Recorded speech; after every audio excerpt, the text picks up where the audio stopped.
Good afternoon, and welcome to our first episode of the EQ Lunch and Learn for 2022. My name is Mucha Mlingo, and I am delighted to host you today as we have a very important conversation.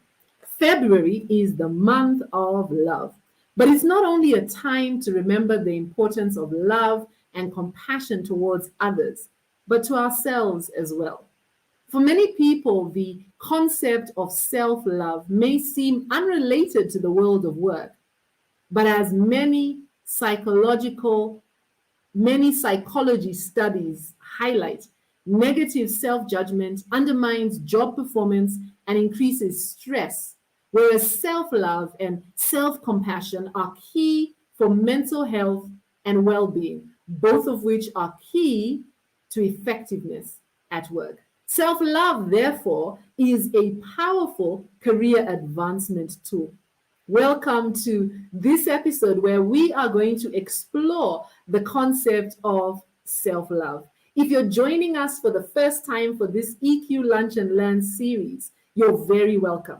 This series was created to provide you, professionals, with insight on how you can utilize the amazing transformational skill of emotional intelligence to successfully navigate the challenges and changes that you face at work. Every month, we have a different theme. And as I've already mentioned, today we're talking about self love. We're exploring the importance of self love and how it's rooted in the EQ superpower of self awareness. We're going to identify the traps of self criticism and self judgment and change negative self talk. And we're going to learn some tips on how to practice self love, increase impact, and productivity at work. So, once again, you are very welcome to this EQ Lunch and Learn, where you provide the lunch and we provide the learning. As always, I am not on my own.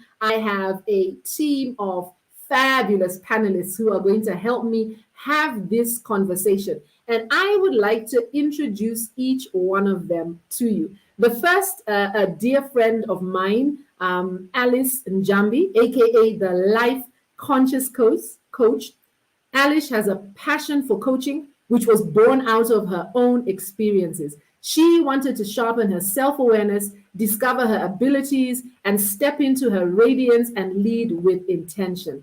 Through her own personal transformational journey, Alice discovered that we can consciously create more purpose, more happiness, more success, both at work and at home. Alice and I have been talking about collaborating on this program for quite a while. And so I'm really happy that we have been able to do that today. Alice, you are very welcome to the EQ Lunch and Learn.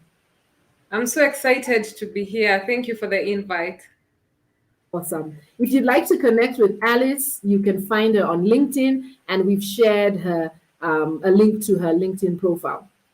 We also have another good friend, and it's not her first time with us here on the EQ Lunch and Learn. As a matter of fact, she was one of the individuals on the first ever EQ Lunch and Learn that we had in 2020. Oh my goodness, that's how long we've been running this program. Susan Chege is a true people enthusiast with a proven track record of understanding, developing, and breathing life into cultures that suits the organization. Demonstrable strengths in emotional intelligence and leadership. She possesses and utilizes soft power. I love the way Susan says this, to move the organization agenda whilst growing people. Susan, you are welcome once again to the conversation. Thank you for joining us today. Hi, everyone. I'm excited to have this discussion today. It's a particular soft spot for me. Yes. We always choose people intentionally to ensure that they can share their wealth of insight. Last but not least, we do have a gentleman in the house. Kevin Maina is a communications and media student at Kenyatta University. While still in pursuit for an undergrad, Kevin has already gained 4 years experience as a media practitioner. The training journalist first started out in 2018 at KUFM, so that's Kenyatta University Student Radio, as a radio presenter and producer for the evening show dubbed Top and Hot. The show sought to voice out stories within and without Kenyatta University, taking an interest in young people's innovations, talents, and skills. I would like to bring to the screen Kevin. You're very welcome. Thank you so much for joining us today. If you would like to connect with Kevin again, you can find him on LinkedIn. Hi, Kevin. Hello, how are you? So excited to be here. Thank you for this opportunity. I can't wait to unravel the nitty-gritties. Awesome, awesome, awesome, awesome. So really happy to have you here. Really happy to have this conversation with each other, and really to explore this concept of self-love, and really to help bring clarity as to why this is important in the workplace. It's our EQ Lunch and Learn, and our focus is to providing you with tools and tips so that you can thrive at work. And so let's dive straight in. I'm going to ask each of you the same question. Kevin, because I brought you on last, let me ask you first, and then we will come to the ladies. Kevin, how would you define self-love? That's a very good question. I think to just give it succinctly, for me, self-love is about prioritizing yourself. And when priority, I always say this to my peers and to my friends that we are limitless human beings, such that we have beautiful women here who may be mothers, who may be sisters, who may be, family people. So we have all these compartments in our lives that we prioritize. So self-love in itself is about prioritizing yourself. As much as I'm a mom, I have to also prioritize myself. As much as I'm a student or a student leader, and my priority is leading, I have to also prioritize myself. So it means looking at what you're doing now and every action that involves you and asking yourself, am I happy with this? Is this good for me? Can I go on with it? In that way, and that's good. So those constant questions, I think for me, they precede what is self-love. Fantastic. Thank you. Thank you very much, Kevin. Susan, let me come to you next. How would you define self-love? I'm not far removed from what Kevin has to share. I think self-love is about, when in everything that you do and everything that you are committing to, are you considering how that affects your own happiness and your own well-being? Like Kevin says, we all do a lot of things in society and we play different roles and we wear different hats. And for us to be able to do that, we need to be 100%. And self-love is making sure that we maintain that 100% of being ourselves. I'd take it a little bit further and say self-love also has a large part in understanding yourself and accepting yourself. So being very aware of who you are, what you're good at, what you're not so great at, and just embracing that and being okay with that. I love that. Thank you. Thank you very much, Susan. Alice, last but not least, let me come to you. What is your definition of self-love? It, and the dictionary describes it as the state of appreciation of one's value or worth. But I like going a bit further and just defining it as the ability to love yourself and appreciate yourself exactly as you are. So you're not saying, you know what, I'm going to love me when I get that job I'm eyeing, or I get that partner, or I don't know, I lose 10 kgs. I am loving me exactly as I am. I am loving all parts of me, the good, the bad, the ugly, all of it. I am actually loving me exactly as I am. That's I what love I look at here. I love that. I really love that because I think there are many of us who love ourselves conditionally, right? We put conditions around this love. And sometimes we don't actually articulate it, but it is the reality that we love ourselves if I do this, if I get that, if I achieve this. And perhaps it's not something that you've actually spoken out loud, but that is actually the reality. Wow, that is powerful stuff. We have kicked off with some very powerful insights already. Again, welcome if you're joining us online. Please do share your comments, your reflections from wherever you are joining us from. If you are on LinkedIn, just share your comments there. If you're watching on YouTube, share your comments there, and the same from our Facebook page. Just tell us your reflections, give us your insights. We are, looking forward to having an engaging conversation with you. At some point in the program, we will come and ask for any questions you may have, but you don't have to wait until then. Feel free to just chime in as we go along. So let's move this a little further as we continue to explore this idea of self-love. Alice, let me come to you first. I describe self-awareness as an EQ superpower. And indeed, for me, I've been on this journey to understand myself better, to dig deep, beneath the surface, to get a better perspective of who I really am at my core. How is self-awareness related to self-love? Is there a relationship between how well I know myself and how well I treat myself? Good question. And just starting with that, self-awareness is actually the foundation of EQ. You cannot begin to, manage or identify or even try to impact others if you don't have a good understanding of yourself.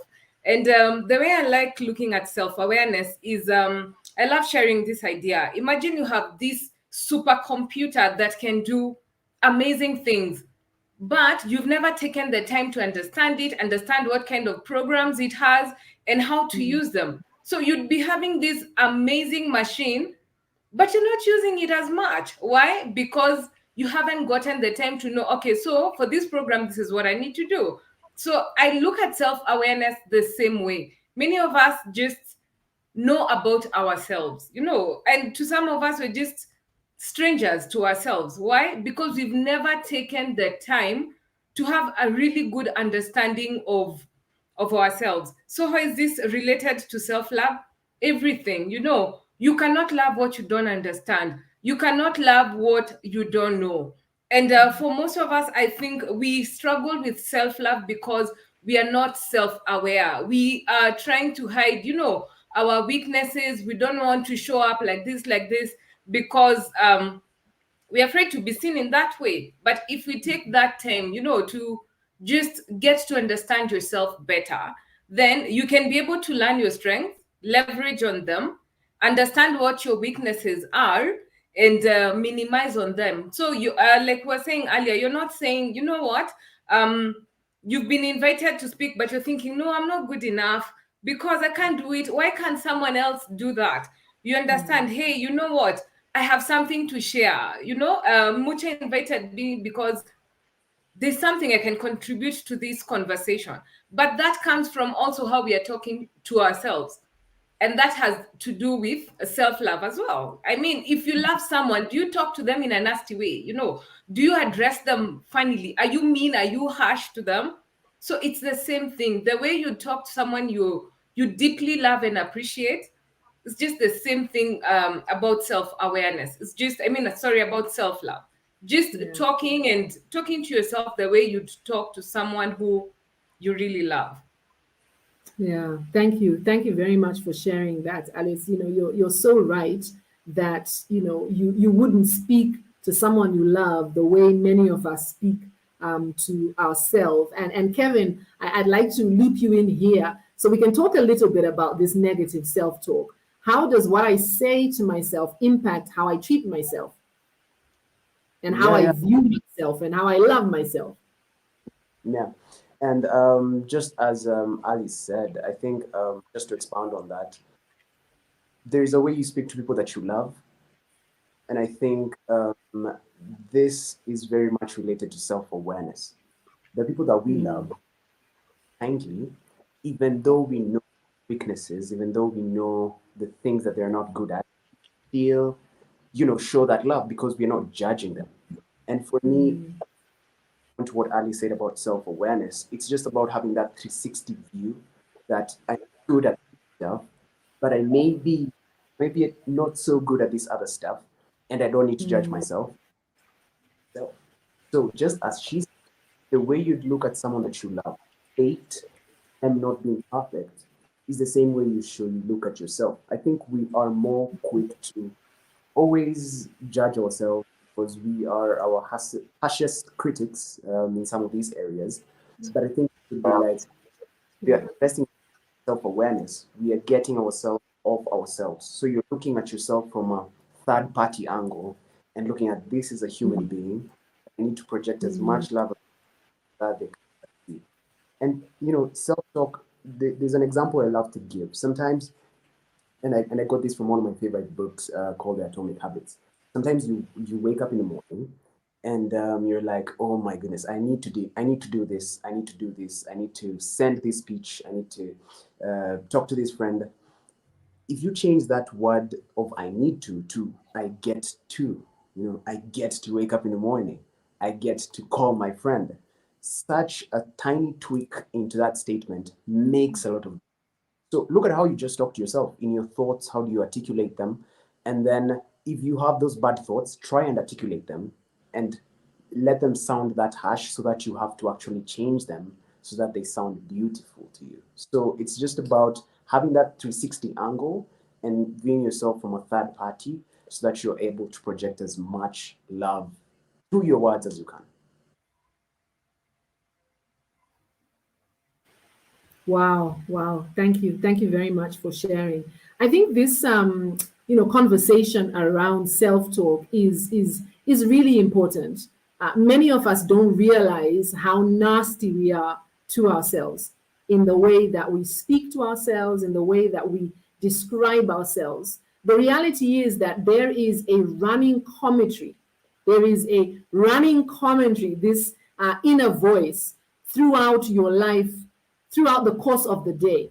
And this inner voice or self talk combines your conscious thoughts and your unconscious beliefs and biases, providing a way for the brain to interpret and process your daily experiences. So it's a running commentary about what is going on.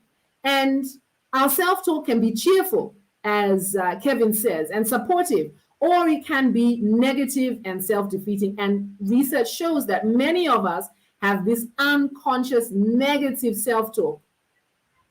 And so you must monitor it, as Kevin says, monitor, what it is that you are saying to yourself. I was reading, an article around self-talk, and the author was saying, even simple things like passing off your achievements as luck.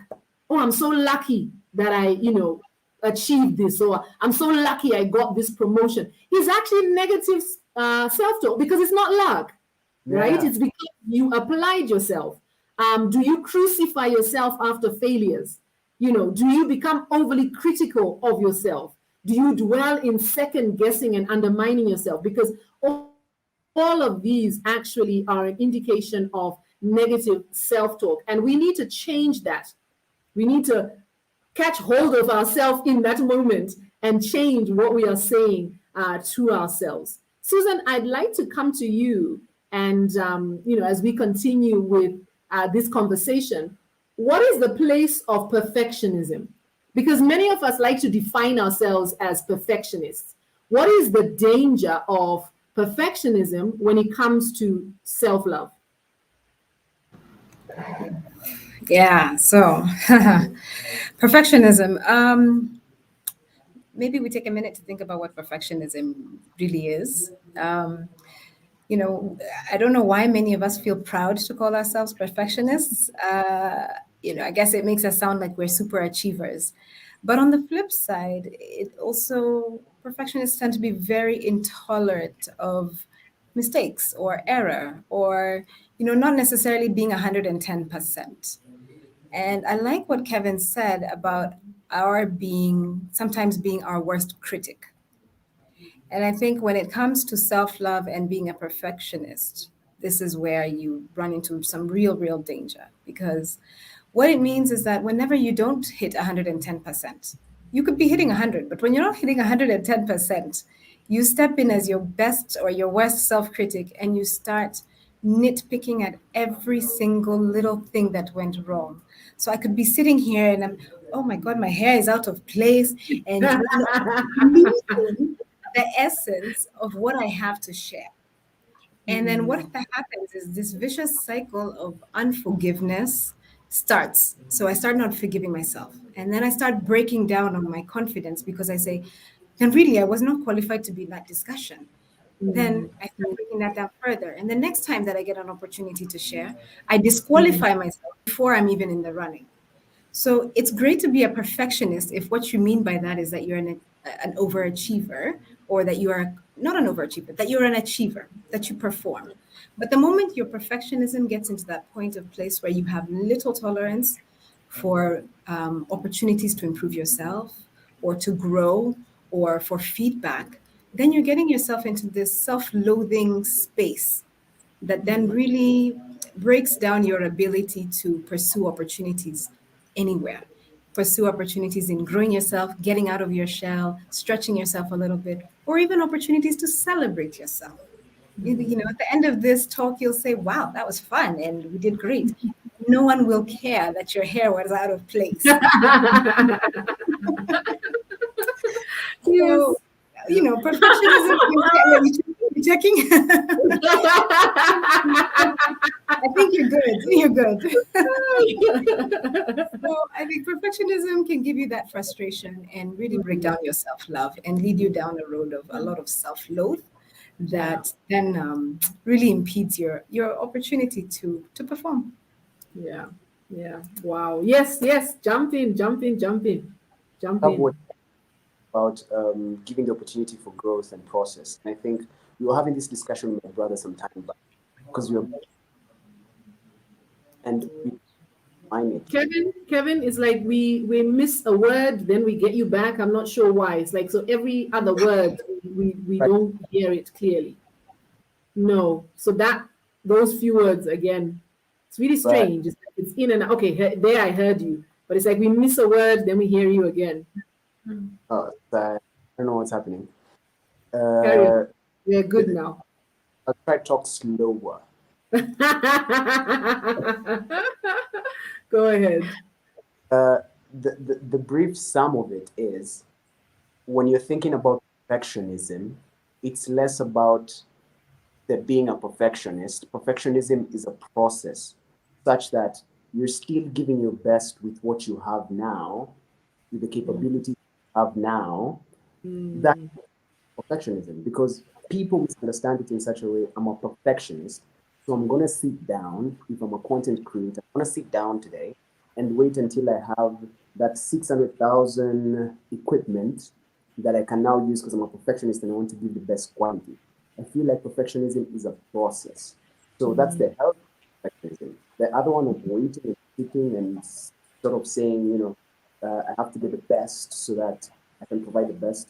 You have to allow the opportunity, like Susan said. Yeah. Yeah, I love that. I love that. And you know, I think that's one of the lessons I learned when we went into the pandemic. This idea of progress, not perfection. Because a lot of times our that unhealthy perfectionism that you're talking about, Kevin, is where it becomes debilitating. I don't move forward because I'm waiting for everything to be perfect. And yet, when we say progress over perfection, we actually grow and we move forward. A mantra that I have taken on lately, I see your hand, Alice. A mantra I have taken on lately is this idea of instead of saying ready, aim, shoot, saying ready, shoot, aim. So the idea is it's ready, shoot, then you aim and readjust, and then you shoot again, and then you aim and you readjust. And that's one of the ways to step out of that perfectionism that is debilitating. Alice, jump right in. I just wanted to add from a coach's perspective that for most people, perfectionism is usually a form of self-sabotage. So is procrastination. Like Kevin is mentioning, if I have to sit and wait for equipment that is 600 Gs for me to do a video, really the issue is not the equipment. The issue is there are some fears within me. Maybe I'm afraid of failure. I'm afraid of showing up. I'm afraid of success. So really the issue is not I am waiting for the equipment, but there's something going on with me, which goes back to self-love. You know what? I am accepting, how I am. I will go on live today. I may not have that equipment, but I will start. And I love that ready, shoot, aim, because it's coming from a positive self-image. It's not coming from, okay, what do we do? What do we do? It's not coming from fears. It's coming from a growth mindset. I love that. And I really like what you've said, Alice, looking at it from a coach's lens, because when we have those emotions that come up that disrupt us, the idea is to dig deeper to understand, which is what you've just really highlighted. So when I do find that I am in that space where my perfectionism is stopping me from moving forward, I need to peel back the layers, which takes us back to where we started, that self-awareness is such an integral part of self-love. To actually peel back the layers to understand, what is it about myself that I am not comfortable with, that I'm not happy with, and how can I embrace who I am even as I develop? Because the idea is you're not embracing who you are and saying I'm remaining this way. It's embracing who I am even as I develop. Shout out to those who are with us. Tessie, we see you. Great to have you on. Daniel, great to have you online. Loving the comments that are coming through. Nyevu, thank you for joining us. Liking the opportunities to celebrate self, because we really appreciate self and the milestones we accomplished. So very true. So thank you for being here. Tessie is just loving the conversation. And Daniel was giving you a shout out earlier, Kevin, how we talk about to ourselves is so important. We tend to be more keen on tone and words when talking to others, but not so much to ourselves. And that can be an indicator of our level of self-love and self-appreciation. I'm loving the conversations that we are having. Kevin, let me stay with you. Let's turn our conversation to the what then, to the what next. Now that we know that this lack of self-love impacts us and impacts us in a negative way, let's talk about how loving self shows up at work. How would you imagine an individual who has a healthy dose of self-love and self-respect behaves at work? What are some of the positive benefits of loving self?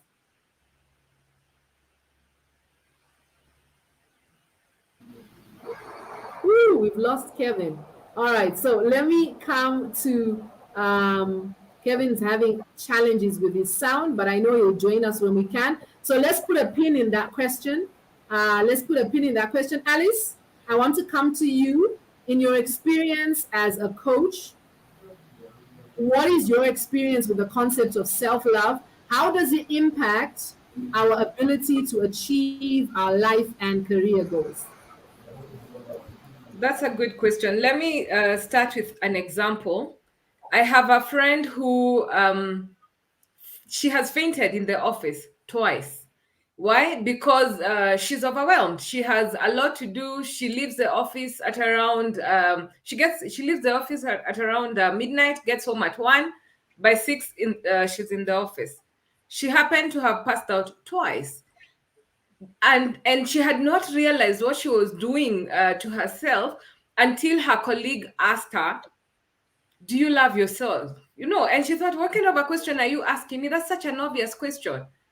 And she said, "Of course I do." And what happened was the colleague told her, "You know what? If you actually did love yourself, you wouldn't be doing this to yourself. You're overworking yourself. And what happens is, say something happens to you, the company will just, hire another person before you're even 6 feet under. There'll be another person sitting at your desk. So you need to love yourself." So from a coaching perspective, that's where I usually share with my clients, if it's work and you're getting really stressed out at work, uh, do you really love yourself? Because you have to love yourself enough to know how to put boundaries. You have to love yourself enough to know when to tell the boss, okay, you cannot be calling me at 10 p.m. You cannot be calling me at 8 p.m. You have to love yourself enough to put boundaries with other people, and not just work. The same thing for even personal life. You have to love yourself enough to know what kind of conversations grow you, what kind of people you'd love to hang around with. There are people who you hang around with and they're just energy vampires, they just suck out your energy. But just because you want to be a people pleaser, you just want to hang around them. No, you have to know, okay, at this point, like Kevin said as we were starting, you have to put yourself first as a priority. And then the other question that you asked was the relation with the correlation between self-love and career growth, right? Let me Yes. give another example. Many years ago, when I was a young girl and I was working at a sales company, and we were not being given our commissions, so much was going on, and we were not happy. So we decided to be clever. How? We decided we are going to waste the employer's time. We would report, then go to some hotel, sit, have breakfast until 10 o'clock, then sit again, have lunch at around 11 to 3, and then go home, feeling so happy that we have wasted the employer's time. If only I knew what I know today, if only I knew what self-love means. Because at that point, I could have understood, Alice Jambi, you're not wasting the employer's time. You're wasting yourself. Yes. What can you do? You don't like this job. What can you do about it? What do you want to do? And that's how self-love comes in when it comes to career growth. I look at it as the fuel that will just propel career growth. Back to self-awareness. If you have a good understanding of who you are, what you want, where you're headed, you can be able to set, smart goals that are in alignment.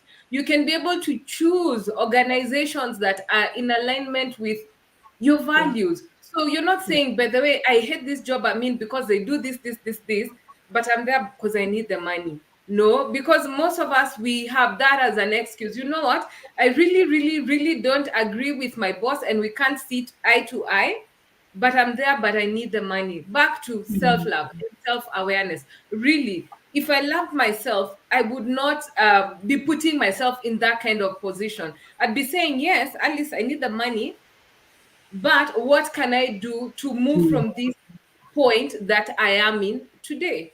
So going back to self-love again, if you love yourself, definitely your self-esteem, your self-image will be on a high note. Your confidence will be high. Which employer doesn't like confident employees? Imagine having someone who is maybe working with you, Mucha, and they're doing sales, and they get in for meetings and they're like this. They have no self-esteem, they have no confidence, Yes.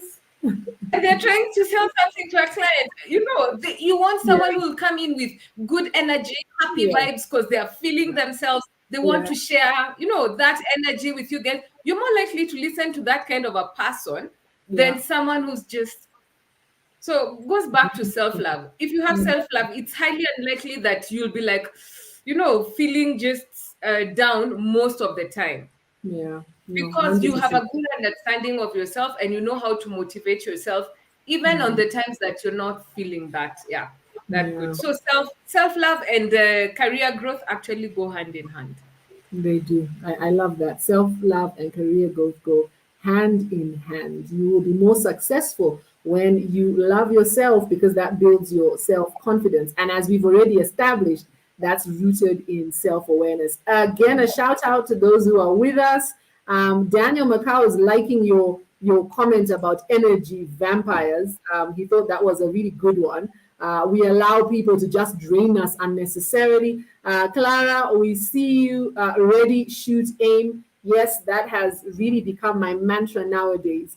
Just move, and as you move, you grow, and as you see your growth, you you get excited at how you have grown, because otherwise we remain stagnant. Thank you so much for the amazing insights. Kevin, let me come back to you. I'd asked a question before we had some challenges with your tech. I wanted to ask how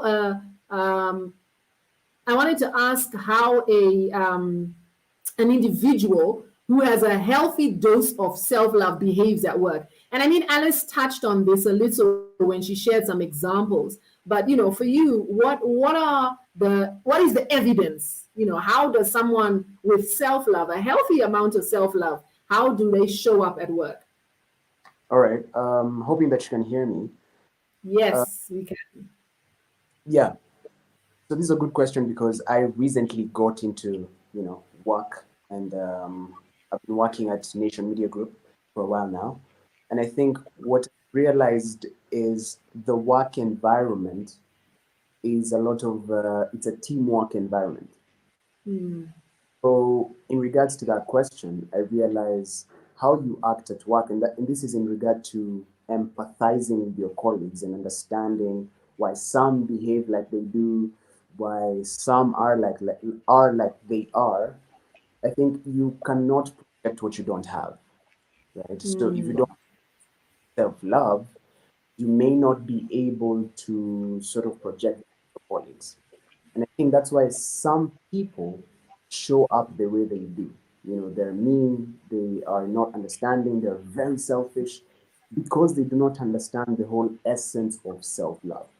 Has been an observation because before I do something, if I'm trying to get onto a project and I want everyone to be comfortable, the question is always, how would I want to be treated?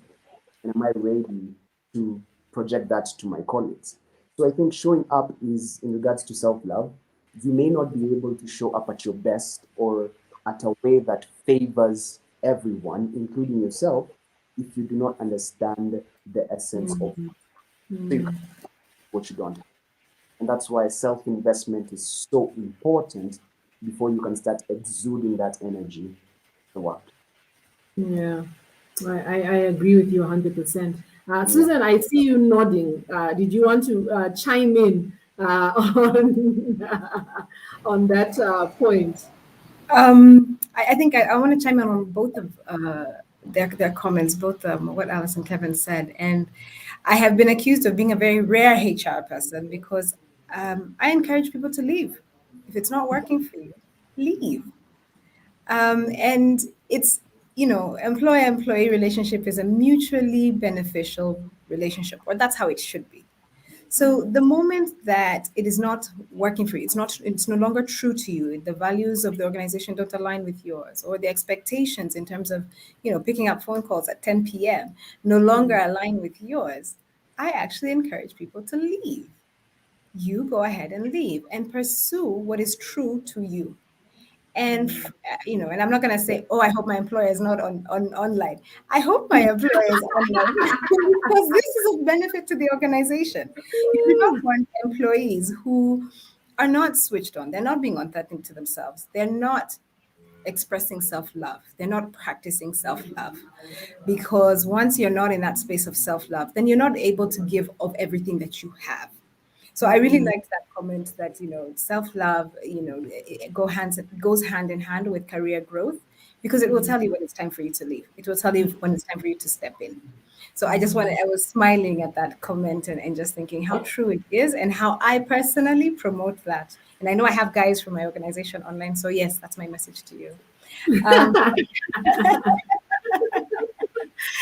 But on what Kevin was talking about how people show up at work, and how that relates to self-love, I would say that the moment I started by saying self-love has a lot to do with also self-awareness and self-acceptance, and that's very much to do with or it results in so when you fully understand yourself, then you're able to really see yourself and see also how you're coming across to others.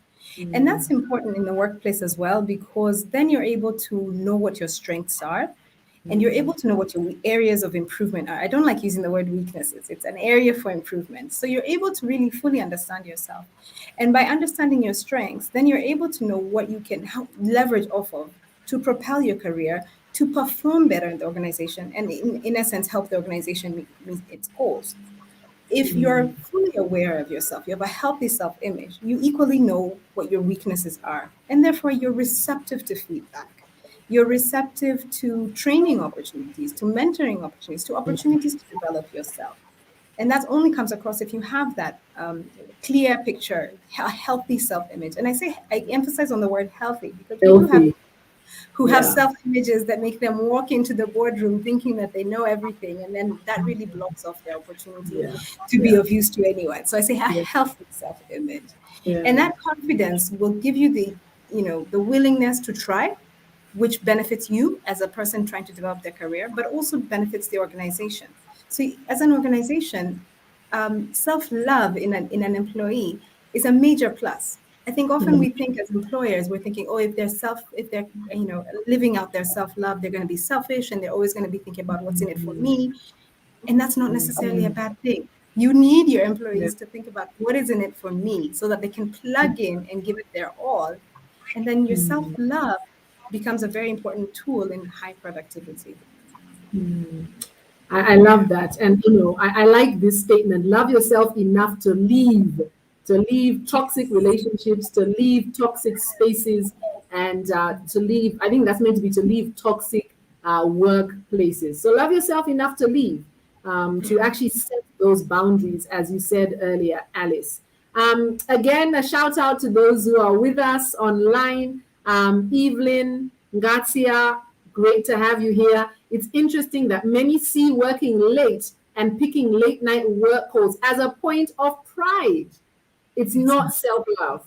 And yet someone feels that they are, showing that, it's they are important, or, that they are really working hard. And yet it's not self-love, right? It's actually sabotaging yourself, because in the end, you're not going to be as effective, not going to be as efficient.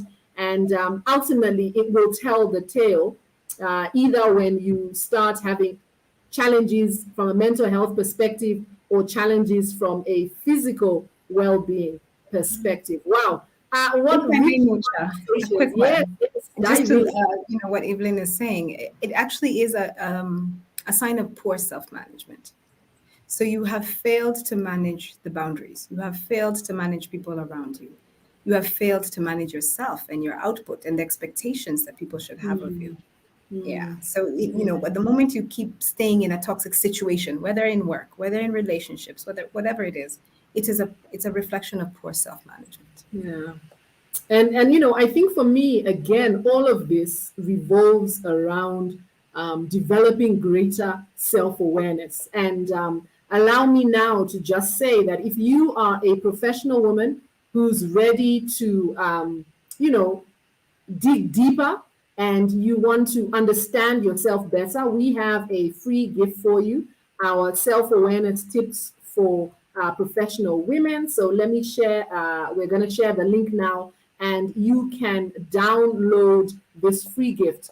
And it just has some tips on how you can begin developing greater self-awareness, because self-love begins with self-awareness, understanding who you are at your core, and loving who you are at your core, even as you grow, even as you develop yourself. So download this specifically, and gentlemen, please don't be upset, but it's specifically for professional ladies. You can download. The link is shared on the comments. Wow, what a great conversation. June, great to have you here. June says, such an enlightening conversation. I'm glad you are enjoying it. I'm having so much fun. I want to come to you, Susan, and we've talked about this a little, but I really want us to highlight this point, because I think a lot of times when we think of things like self-love, and I'm sure, Alice, you'll agree with me, from a coach's perspective, when we think of things like self-love, we think of them in the context of improving myself, in the context of my personal life. I want us to really underscore the relationship between self-love and work. So, as an HR professional, what are your thoughts around the idea that research shows that self-love is related to success at work? And I really want to come back to this because I want it to be very clear that this is not just a nice to have, but it is actually something that will benefit you, will benefit our viewers, will benefit our listeners in their work. So maybe you can just underscore this relationship between self-love and success at work. Okay. So like you said, we did, dabble on it a little bit. But self-love is having a very clear understanding of yourself and embracing that understanding of yourself. The good, the bad, and the ugly, as Alice had put it earlier. This is critical in the workplace and in your success in your career, because then you're able to know, number one, what is it that you should be pursuing? Yeah. If you're on the wrong path, your path to success becomes that much harder. So number one, a self-awareness helps you to identify what is it that you should be pursuing. Self-awareness will give you an opportunity to also understand how it is that you need to grow yourself to pursue that which you've identified as your purpose or as what you want to do. So self-awareness gives you insight into what is it that you need to do, or what is it that, and what you need to do, it could be what is it that you need to leverage on, what is it that you're strong at, or what is it that you need to do to bridge the gap where you are not as strong. So self-awareness gives you a journey, a destination rather, then it gives you a path. And then self-awareness, and somebody said they like the idea of celebrating wins. Self-awareness gives you an opportunity to identify where you've tripped up and gives you an opportunity to celebrate. And what that does is it gives you the energy to keep going. If you're able to identify that I tripped up, but I learned this or that or another from it, then now I'm twice as smart. So as the journey continues, it's going to get that much easier. Or if I stop and I'm able to say, wow, I did that pretty well, that gives me a couple number of extra points of energy to keep me going, because you've built up your confidence that the next milestone, you have the likelihood to perform very well. Yes. So self-awareness is really not optional if you're on your journey to success. You need to really get into your self-awareness and your self-love so that you're investing in yourself in terms of time, in terms of your growing, in terms of your truthfulness to yourself. So self-love will actually help you through your journey to success in the workplace and in your career in general. Self-love will let you know what is a do or a don't for you, and that sets the pace for you, even in the workplace. You're able to leverage your decisions based on what is right for you and what is not right for you. And what that means is that whatever you go with then becomes sustainable for you. Yeah. You're not faking it. The moment you're being authentic, then it is sustainable. Yeah. Wow, thank you. Thank you. Thank you very much for that. Marianne, welcome. I can see your comment. Amazing talk. Thank you very much for joining us. Guys, if you have any questions, please do share your questions in the comments, whichever platform you're tuned in from, whether you're on YouTube, you're on Facebook, or you're on LinkedIn. Please do ask any questions you have. If you have a specific question for a specific panelist, you can indicate, tag them in your question. If, on the other hand, it's a general question, that's okay as well. Please do engage with us and ask a question if you have any as we go on with this conversation. So we call this our EQ Lunch and Learn. And, the EQ Lunch and Learn was really born out of the idea that oftentimes we think of emotional intelligence as this abstract concept out there, and we don't see its day-to-day impact on our lives, its day-to-day impact as far as our work is concerned.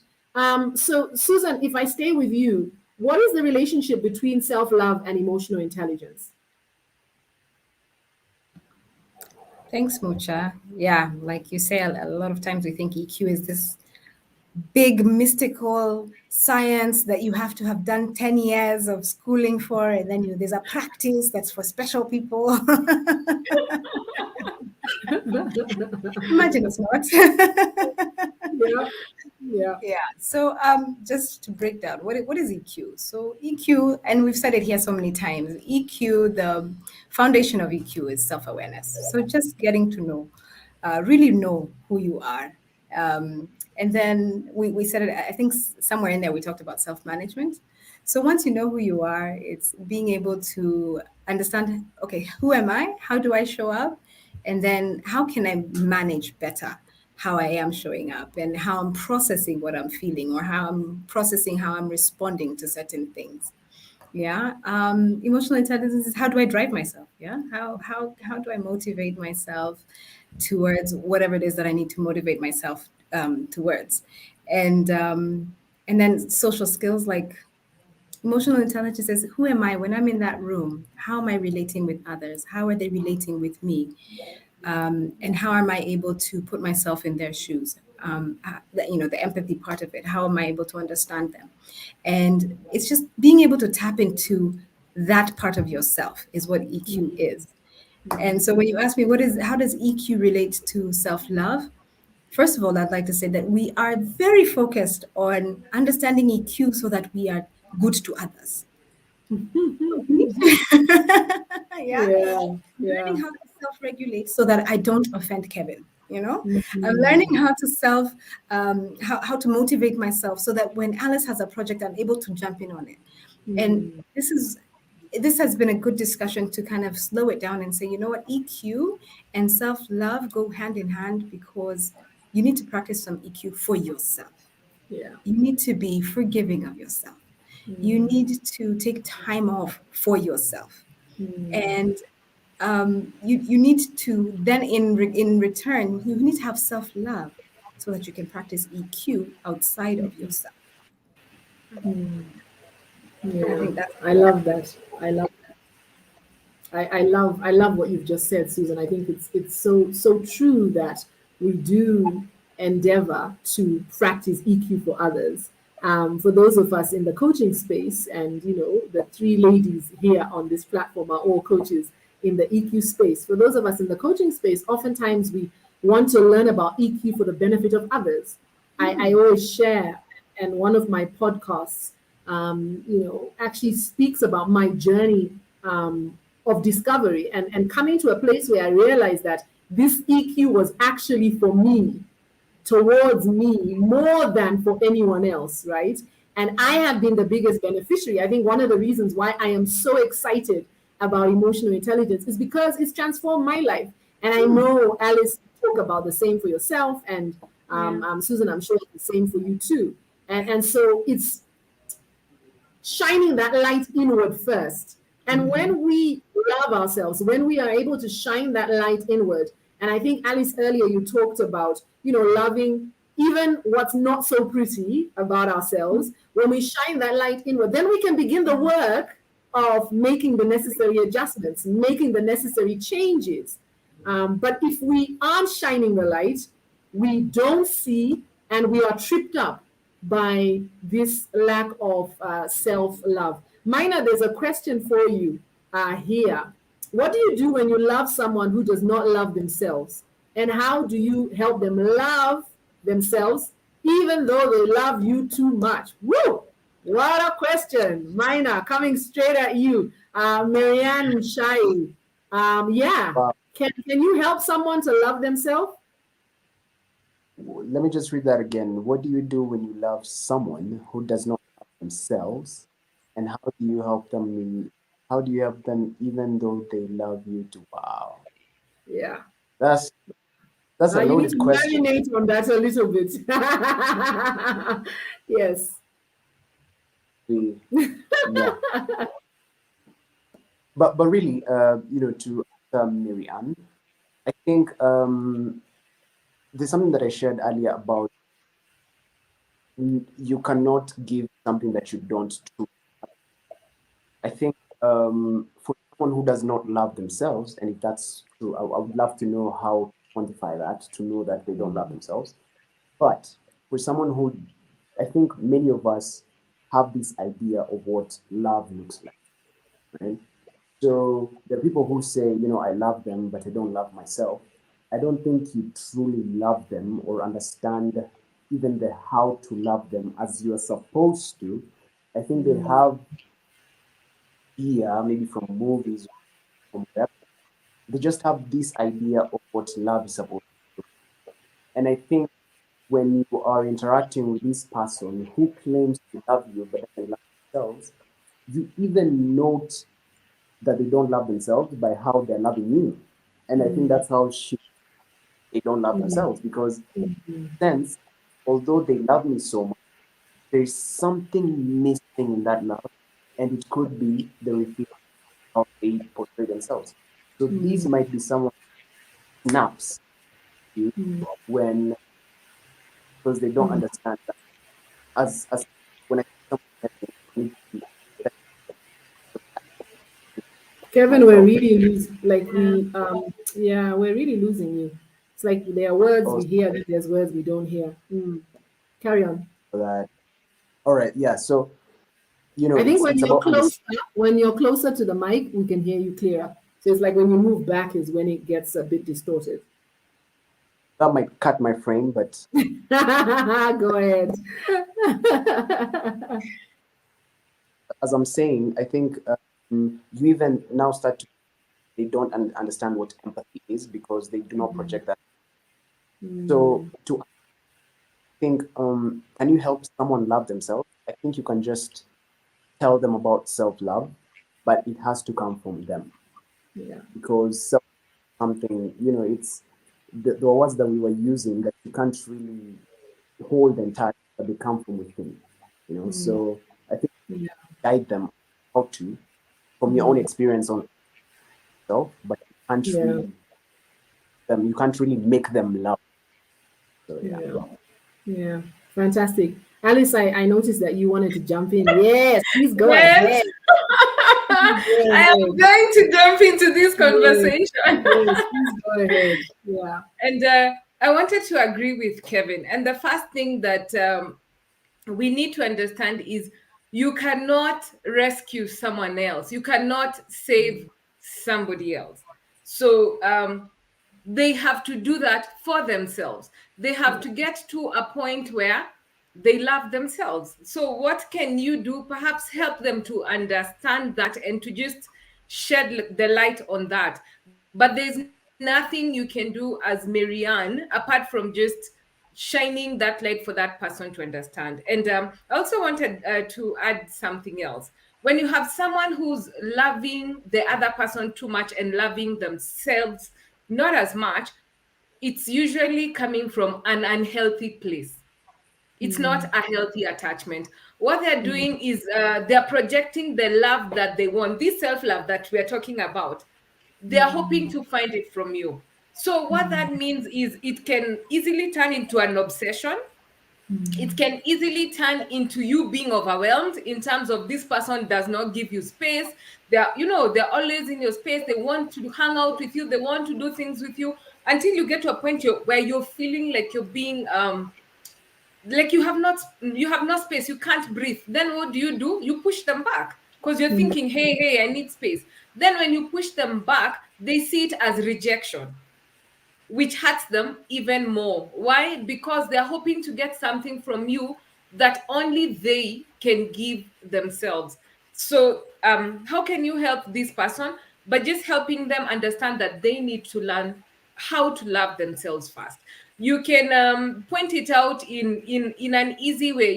Like maybe having an easy conversation and saying, "By the way, how comes you do this, this, and this?"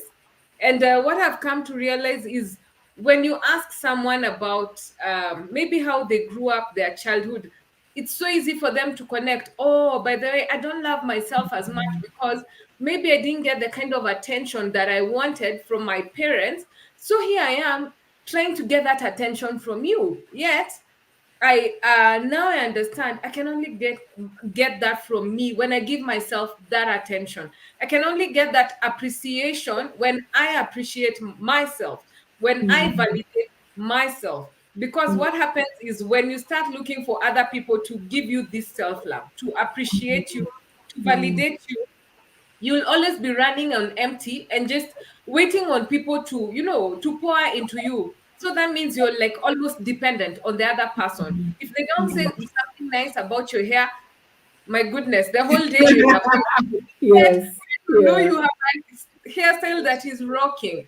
It goes Yeah. back to self-love. You can only help them understand, how probably what they're missing out by not validating or appreciating themselves. Yeah. But you cannot rescue them. You cannot save them. They have to do the inner work themselves. Yeah. Susan, yes, I can see Yeah, that. I'm also burning over here. I'm learning to jump into this conversation. No, I really love what Alice is saying, and I just really wanted to highlight that you. I would like to caution somebody like Marianne, somebody in a situation where you're finding that there's a lot of love coming your way, and the person who's giving that love has not really found self-love, and that can be a very tricky situation because, like she says, you start feeling like it's on you to fix that, and you can't. I just wanted to throw a question out there for everyone for reflective reasons. Just when you achieve self love, you set the tempo and the standard for how people should love you. Woo! That one needs a rewind. That one needs a let's rewind that comment. Say that again, please, But for Susan. real, when you achieve self love, you set the standard and the tempo for how people should love you. And it goes back, and allow me to go shpiri on you, but it goes back to the Bible because when God was trying to express how much you should love your neighbor, He says, love your neighbor as much as you love yourself. Yeah. So start with loving yourself. You need to start, with understanding who you are and with all your intricacies that were created perfectly. Love it and embrace it. And then that will start to explain how, to teach others, whether your bosses, whether your friends, whether your family, how it is that they should love you. I love that. When you achieve self love, you set the standard and the tempo for how others love you. Hey, my panelists are on fire today. If it's the first time joining the EQ Lunch and Learn, these are the kind of conversations we have every last Wednesday of the month. This is the space. Put it in your diary because this is the norm. These are the kind of insights that get dropped on a regular in this space. I absolutely love that comment, Susan. I think it's so true that we set the standard. I remember when I was back in university, and I went to university in the UK. A cousin of mine was staying with us, and she started dating this guy who was really shady. And I remember we used to have this conversation with her around you set the bar, you set the standard, right? You put the measure on what is okay. You set the boundaries. And you are so right that you set the standard and the tempo for how others love you. And so self-love then is really important because it helps you to set those boundaries. We have another question here. And Alice, I want to come to you because we're talking about how important it is. Okay, but where do I start? So what are the steps that I can start taking now? Alice, Anne is asking, what are the steps you can begin to take now to start loving yourself, to start taking care of yourself the way that you deserve? That's an awesome question. And let me share just maybe 2 or 3 things. Number one, watch your self-talk. I love what Kevin was talking about earlier. We are our biggest, harshest critics. It's like we are working with this inner critic who says, okay, can I do this? No, I can't do this. I'm not deserving of this. I'm not good enough. And most of the time, it is so unconscious and it's so deeply rooted that we don't even see it. So how can you see that? Self-awareness. How? By just understanding and just watching your thoughts, observing your thoughts. We have this capacity. It's called metacognition, where you can be the observer of your thoughts and the thinker of those thoughts. And Mm. just do this. Observe your thoughts with absolutely no judgment. And I remember I did this for myself and I was shocked. Just go for one day observing your thoughts. And I remember the thoughts that you think become your words. So if I'd find myself saying, eh, I am so silly, I'd catch myself immediately. I am not silly. I have made a silly mistake, which means Woo! it's a decision that I have made, it's a choice. I can make another one. But if I say I am silly, then it means, as in, it's beyond me. That's who I am, so I can't change it. So I learned how to watch my self talk and change it. The same thing. Every time we have a negative self talk, if you find yourself with one statement that is negative, stop right there and just tell yourself three positive things about yourself. Like if it's that one, I'm so silly, then go like, wait a minute, and no, I have made a silly mistake. I can make another decision. I have done other things very well in the past. I can grow. Just whatever it is at that situation, that is, talk to yourself positively. Every time you find yourself having one negative thought, replace it with three negative thoughts. Why three? Because it is just, and I found this to be so mind-blowing, that in the dictionary there are over 26,000 words that describe emotions, but only 3,000 are positive. The rest are, can you imagine? So it's like we're living in this world where it's so hard to even, just be positive, because even our talk, the kind of expression that we have is just on the negative side. Yeah. So you Yeah. have to be very conscious, you have to be very intentional about your talk. You have to be very intentional about how you talk to yourself. You have to Yeah. be very intentional about developing this self-love. Yeah. Another way you can do this is and I'll share what I did for myself. Affirmations are just statements that are positive statements that you say it in the present moment. So for me, some of my affirmations were, you know what, I am good enough, I am capable, I am doing deep and meaningful work, I have value to give. Whatever it is, just write what resonates with you. I am deserving exactly as I am. I am capable, I have the right skills to, when you find yourself, maybe if it's in the workplace and you're doubting, maybe I got this position, but I can't be able to handle this job. You know what? I am good enough. I am capable. And those things that you find maybe are giving you a challenge, you can learn. I can learn new skills. I mean, I got here through learning, so I can still learn. And I remember I went ahead, and here's the thing: if you write them down, you're able to internalize it even more. Then, for me, because I'm extra, I actually went ahead and recorded on my phone. I recorded myself speaking my own affirmations. And the first time I did that, I was like, "Whoa, am I really good enough?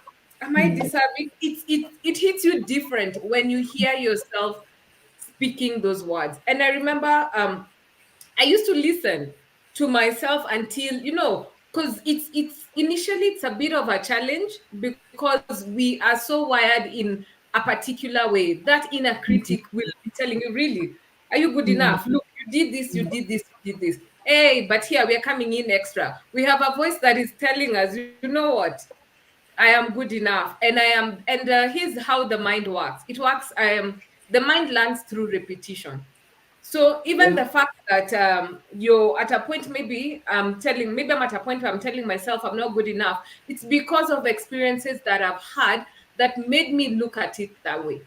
It's through repetition. So I can reprogram my subconscious mind through repetition again, through repeating these affirmations, through watching my self-talk. And maybe one last thing: stop comparing yourself, because most of us are always, comparing ourselves to, oh, Mucha is doing so well, at this point she's doing, I should have been there. No, everyone has their own race, so once I get to understand and I love myself exactly as I am and where I am, not where I'd want to head or where I think I'm supposed to be.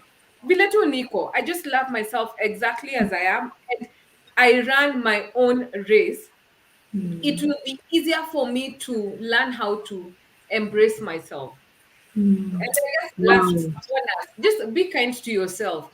Be kind to yourself. Yes, yes, 100%. Be kind to Yeah, yourself. Yeah. It's a 100%. learning Wow. process. Mm. As I said to you all at the beginning, you provide the lunch, we provide the learning, and boy, has the learning been dropping. Thank you so much for that, Alice. Marianne was saying thank you very much for the question that she asked earlier. I think she loved the answers she got. And thank you for your question. I hope that you have gotten the answers that you were looking for. When you were talking about affirmations, Alice, I was just saying amen, amen, amen. So I have 2 affirmations, and I start my day by speaking out those affirmations. So one is, I am powerful enough beyond measure. I can do all things through Christ who strengthens me. Mm. I am enough. Amen. I am enough. God has given me everything I need to succeed. So those are my 2 affirmations that I start my day off with. Because you're right. At the end of the day, when we rewire, that's what the brain begins to believe because we've rewired. I want to say something that I also experienced, Alice. That when we begin on this journey of self-love, it's important, as we've emphasized, to monitor our self-talk. But I think it's also important to monitor what we receive from others. So I found myself some years ago when I was a chair at OIT, the Organization for Women in International Trade. That particular year, I did a lot of travel, some of it for OIT, some of it for my own business. As I mentioned, I'm an emotional intelligence coach and I'm a speaker. And I was having a conversation with a very dear friend. Note that point, a very dear friend, who then said to me, "Oh my goodness, nowadays you are traveling so much. I'm sure your children must be feeling neglected." I heard it and I said to myself, no, I'm not receiving it. And so in that moment, I rebuked that, because if you don't rebuke it, it then plays in your mind. Yeah. I rebuked it. I said, no, actually, that's not the case. And I gave my reasons why I felt my children were thriving. I said, I am not a single parent. My husband is just as active in rearing my children. And when I am there, I am fully present. So no, my children aren't feeling neglected. So I think it's important, not only should we monitor our own self-talk, but when you allow others into your space, refuse the things they say, because if you don't, they play in your mind over and over, and they really speak to how you view yourself. So, thank you so much. And for that response. Yes, Susan, jump in. I'm trying to squeeze one in, and it's just a reflection of what you're saying, what you let in, and it's taken years of us being programmed a certain way, and I don't want to call it self-loathing, but really self-doubting, and I mean, I think of a morning that just made me smile. My daughter burst into the room, and she passed my bed, and she went in front of the mirror, and she said, "I am beautiful." We were all born with that self-love. Yeah, you've never seen a little baby thinking about, oh, my chubby cheeks and my chubby thighs, and they are just content. But over the years, there's been, circumstances and information and advertising that tells you you're not enough, you're not good enough. And everything is geared towards selling you something to make you better, or it's geared towards comparing you with your desk mate or comparing you with your peers, and it's all geared towards kind of breaking down your self-love. And the moment that you're intentional, like you're saying, Mucha, with what you accept into your space and into your mind space specifically, these forces continue to work on you and continue to inhibit your achievement of self-love. But you have to be, like you said, very, very intentional with maintaining and pursuing your self-love. Yeah. Wow. Oh my goodness. Walking to the I room can't believe I cannot believe that it's quarter 2 already. It's like, how did we get there? There's some comments here online. Nevu says, something very profound. You are not the situation that is happening at the moment. Separate the two. You are not the situation, right? And I think this was around when Alice was talking about the steps that you can take in order to begin practicing self love. June says, very true. It all stems from the mind. The Bible tells us, as a man thinketh, so is he. And it's so true. You know, what we think becomes who we are. Kanza Musioka, first timer here. Great topic, great insights. So good to have you here for the first time. And I think I have given a shout out to everyone who has commented. Evelyn Ngatia, for an organization whose culture does not promote self-love, e.g. a culture of late night work calls, where should you start in changing the organizational culture? Woo-wee! Susan, I want to ask you this from an HR perspective. So from someone who's maybe a practitioner coming in to bring some change. And then Alice and Kevin, you can come in from maybe an employee's perspective if you're working in an environment like that.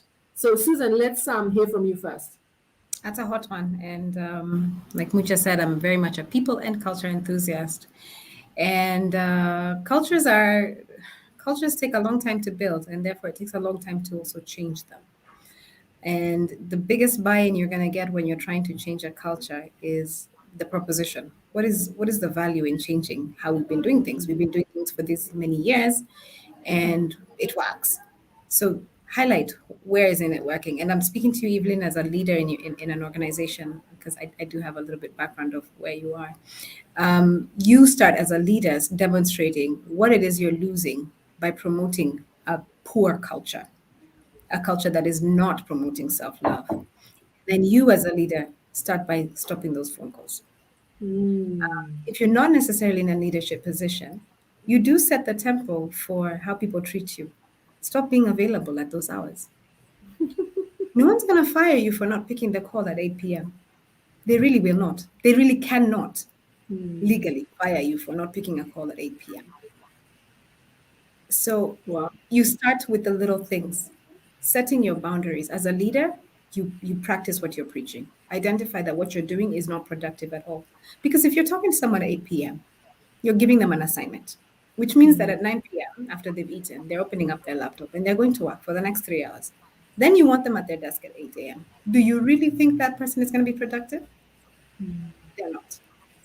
So start understanding how this culture is not promoting productivity within the organization, and just stop. You don't need to have a wonderful presentation. You don't need to start saying that Harvard said this, Harvard said that. Just stop with the little steps. Stop making that phone call. Stop picking that phone call. And then have a conversation about it. By the way, do you know that I'm not available at 8 p.m. because ABCD? And it's very rare to come across somebody who will be like, it's not important for you to have dinner with your family. You must. So as an organization, how do you start? With the little steps. Let's talk about how this is unhealthy. And then let's start practicing. We don't have to have the 8 months campaign of a healthy workplace.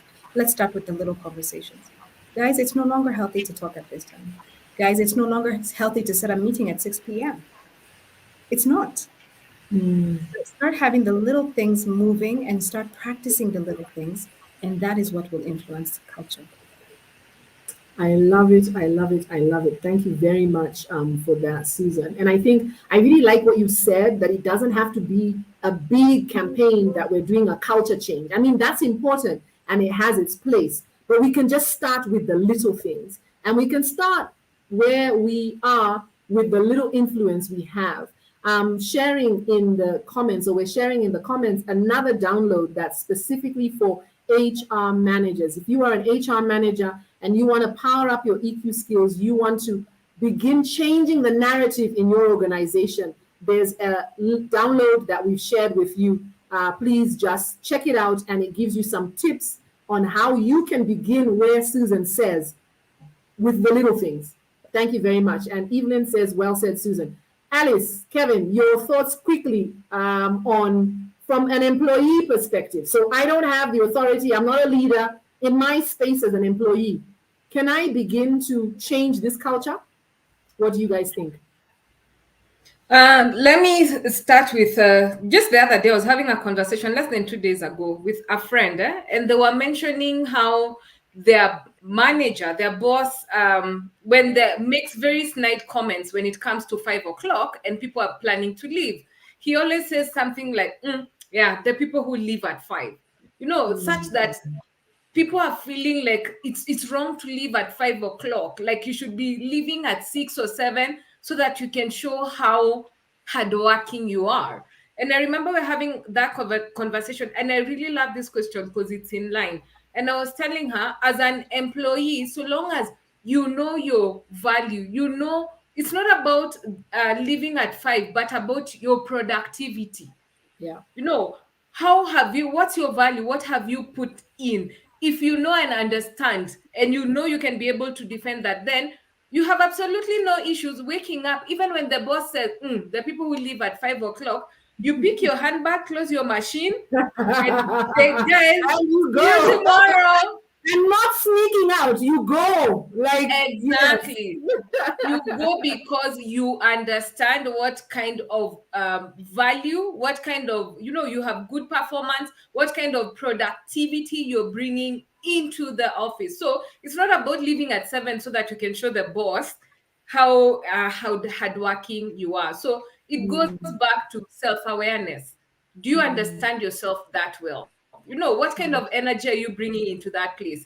What kind of what's your performance like? Because if your performance is not so good and the boss says the people who leave at 5, believe you me, you'll be there until the boss leaves so that you can leave. Yes, I love that, Alice. And I love the idea that it's rooted in self love, right? Because Yes, you know exactly. yourself, you know the value you bring to the table. Mm-hmm. Kevin, your thoughts on the same? Yeah, just briefly. I feel like Alice has just captured everything, but I think it's about the standards. So Mm, what's that? Like just setting up your standards. Like, my work is done. Again, giving your best while at it. My work is done, but do know that I'm not available from this time to this time. Engage yeah. me. Feel free to engage me from this time. I think Mm, is very important. Sometimes we keep on picking up this call because we did not say earlier that we will not be available at this time. So since there mm, was no clarity, the people, this should be like a thing in every workspace, but people are not aware to that extent. So I think mm, very important. Like just communicating, between yeah. this time, nada. I like that. I really like the idea that you need to then set boundaries. So what self-love does is when I love myself, I'm very clear about what my boundaries are. I'm very clear about what my values are. And this goes back to the earlier point you made, Susan, about the relationship between emotional intelligence and self-love, because emotional intelligence is rooted in, living out my purpose, making choices on a day-to-day basis that are aligned to my purpose. And so when I'm clear about what that purpose is, when I'm clear about what my why is, when I'm clear about the value that I bring, not because I'm perfect, but because I am giving my all, then yeah, I pick up my bag and I walk out. I love that. I love that very much. Oh my goodness, the time is pretty much almost up. We have about 5 minutes to wrap it up. Thank you so much to everyone who shared their insights, their comments, and their questions today. And Neria, people will appreciate you and treat you dependent on how you carry yourself and love yourself. This is just echoing an earlier thought that we had around the value you place on yourself. We've shared with you some great tools that you can utilize over and above the insights that my amazing panel have shared. So you cannot say that there has not been learning today. I hope you have enjoyed your lunch as you have been listening in. And hey, tell a friend that this is the place to be on the last Wednesday of every month where you can lunch and learn. Guys, I'd like to hear from you, your parting shot, as we begin wrapping up our conversation. Alice, what is your final thought? Okay. My final thought would be a comment, and that is most of us struggle with with self-love, not because we don't really want to love ourselves, but it's because of what we had when growing up. And the two of you had mentioned, somebody said, maybe I was a child and I brought a report form, and mom said, you're not as smart as your brother. So that stuck in my head. I'm not smart enough. You're not as pretty as your sister. Oh, I'm not beautiful enough. So we struggle with self-love, not because we don't want to love ourselves, but because of things that we just absorbed. Meaning we're just struggling with other people's opinions and not ours. So how do we develop self-love? How do we get to a place where we are loving ourselves? Just check yourself. Every time you find yourself criticizing yourself, ask yourself, is this true? I'm not beautiful enough. According to whose standards? Who sets the standards for beauty? Yes, And yes. then change that story. Tell yourself another story. Remember the positive affirmations we are talking about? Replace that negative thought with a positive affirmation. I love that. And one of the things you've highlighted, Alice, is that our identity is rooted, partly in our experience and our upbringing, and it becomes a standard. It becomes a reality, and yet it's a reality we can change. Yeah. Right? And that's what's powerful about it, that I can change that. I can change what that identity is. I can change. And I love what you said. I can ask myself, by whose standard? By mine? Hey, I think I'm pretty fly. I think I'm pretty smart, right? Exactly. I love that. Yes, Kevin. Kevin, what are your thoughts?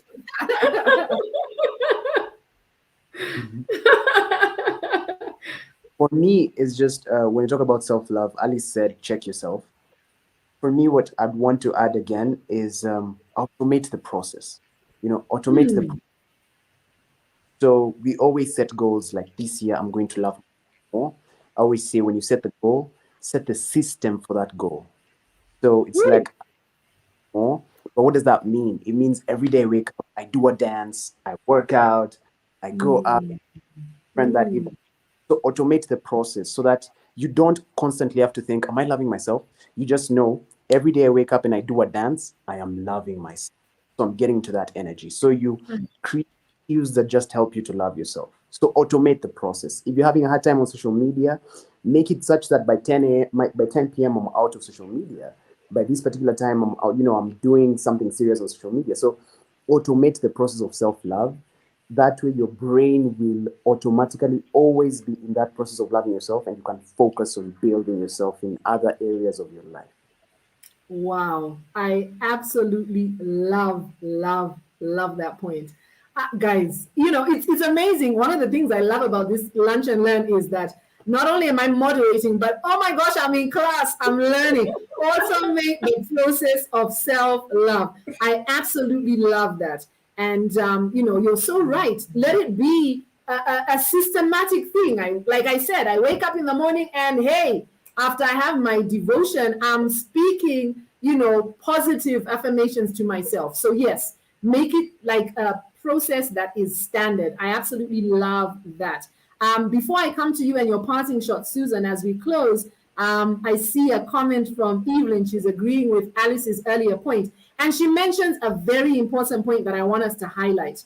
She says, and go to therapy if you must to deal with the traumatic experience and upbringing. Yeah. Evelyn, 100%. I think that as Africans, we've shied away from getting help, which is really ridiculous, because if you have cancer, you will go to a doctor to deal with the challenge and beat the cancer. I have no idea why we feel there is a stigma associated with identifying that my upbringing created or caused this belief system I have. And in order to uproot that belief system, I need help. 100%, Evelyn. Thank you very much for highlighting that. Susan, parting shot. Okay. It's not fair because I'm very verbose and I have -1 minute to go, but I will try. My parting shot would be, I guess, really to somebody who's at the beginning of their journey to self-love. And it would be to demystify it and to help you think through how to go about self-love is think about it in any other relationship. Like, the relationship you have or the love you have for your mother or your father or your children or your friends or any loved one. What forms the basis for this relationship? And you invest time, right? So if you're looking at self-love, give yourself some time. Spend some time with yourself, right? There's an element of trust. We doubt ourselves so much. We doubt our abilities, we doubt our intentions, we doubt our instincts. But in other relationships, we're very quick to trust, right? When we love, we trust. So when you're looking at self-love, trust yourself. There's respect. Do you respect yourself? Have your standards based on how you respect yourself, right? This forgive. When we love, we forgive. We're so quick to forgive. Oh, Much is my friend. I love her. She really, she had an incident and we had an exchange, but I will forgive. We're very slow to forgive ourselves. I made a mistake. I'm so foolish. How could I do that? Be quicker to forgive yourself. And then there's authentic. When you're with a loved one, because of the trust and the time and the relationship you've built, you're true, you're authentic. So even with self-love, you need to be true to yourself and love it. Just love it. You love who you are, and therefore you're authentic in it. And then, like Evelyn said, in a relationship, when somebody you love is struggling or they need some sort of support, you render support. So if that support comes in the shape or form of therapy, get that therapy, get that support. So if you're at the beginning of the journey of self-love, just think about how it is that you show love to the people around you that you love and give yourself the same love. Oh, wow. I don't think there's anything else I need to add to what you guys have said. Thank you so much. And to everyone who's still online, I appreciate you. We've taken 3 minutes of your time. Allow us to get to 5 minutes as we wrap up. Thank you so much, Alice, the life conscious coach. Thank you, Susan Chege, the people enthusiast, and in absentia, thank you so much to Kevin, our gentleman who has been dropping so many insights as we have been going on. I really appreciate you, Kevin, the journalist and wellness enthusiast. Follow these individuals online. They are continuously dropping amazing insights like the ones you have heard today. So thank you very much. Thank you, Kevin, for joining. Thank you, Alice, for joining. Thank you, Susan, for joining. It's been great having you online. To everyone who has been here, thank you so much for tuning in to our first episode for 2022. It is a wrap. That is it. We are at the end of today's EQ Lunch and Learn. Remember, self-love is important. It is essential. Sorry. Woo! It is essential. I'm so excited I can't speak that you invest in yourself, not just as far as your technical skills are concerned, but those soft skills too. Those soft skills actually drive bottom line results. For those of you who may not have realized it, your ability to have a healthy sense of self-love actually impacts your ability to show up positively at work. One last thing before I go, we have 2 slots remaining for the upcoming EQ Power Pods, a program designed to help professional women across Africa leverage the power of self-awareness to build confidence, develop executive presence, and achieve big, hairy, audacious life and career goals. The EQ Power Pods is an online 6-week group coaching program developed to help women unleash the power of emotional intelligence to get that promotion, to get that pay rise, or that corner office without losing sight of what's really important in life. If you are a professional woman who wants to strengthen your EQ superpower of self-awareness to accurately identify and understand your feelings, how they are influencing your behavior so that you can take control of your life and master your future. If you are a professional woman who wants to leverage emotional insight to make decisions and craft effective solutions to the life puzzles that you face every day at work and take steps to achieving your big, hairy, audacious goals. If you are a professional woman who wants to build interpersonal awareness and strengthen professional relationships with authenticity to maximize influence and impact, register for the EQ Power Pods. We kick off with our first coaching session next week on Tuesday, the 1st of March. If you're interested, check it out on our website. We'll share the link for you to go and have a look. And you can also send us an email, info@pts.co.ke. It's $250 for the 6-week program, and we offer a 2-month payment plan for any self-sponsoring student, with 50% required before the program starts and the remaining 50% at the end of March. To register or find out more, visit the website. Thank you so much for tuning in today. I trust that indeed there has been much learning as you have been eating your lunch. Until next month, diarize the last Wednesday of every month. It is a goodbye from me.